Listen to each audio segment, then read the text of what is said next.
Mga ka-office, may nag-upload na isang content creator, kagaya namin na nag-hunting sa ilog.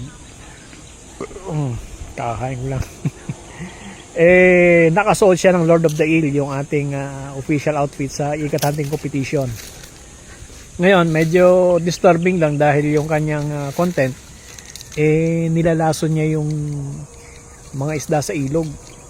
Although yung kanyang pamamaraan natural dahil ang ginamit niya ay yung dinikdik na ugat ng punong kahoy. Ugat yun eh. Nangyari, nahihilo yung mga isda, nalalason.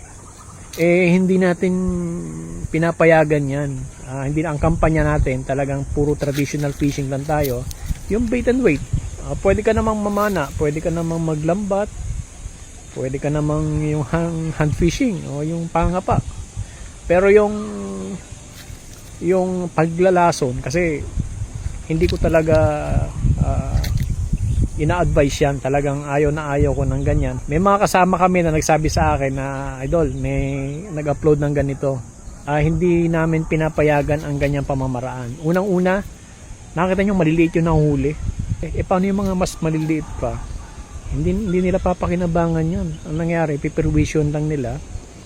Sayang lang yung mga isda. May pagkakataon pang lumaki yun, mag-reproduce, lumaki. Hindi ako sang-ayon doon mga ka-office. Kung nakita man ninyo naka-uniform siya, hindi ko kontrolado ang galaw ng mga tao na gustong gumawa ng hindi natin ina-advocate. So paalala lang sa lahat ng mga kaibigan ko, sa lahat ng mga kagaya ko na hunter na kasama namin sa eel hunting competition, yung may t-shirt na ganito, maging responsable tayo. Lumaban tayo ng patas. Hindi pwede yung ganyan na gagamit ka ng lason para makapanghuli. Sana maging reminder ito, maging babala sa mga kagaya namin na nakadepende ang libangan sa panguhuli ng isda sa ilog. Hindi po natin pinapayagan yun. Okay? Hanggang dito na lang. Salamat sa panonood.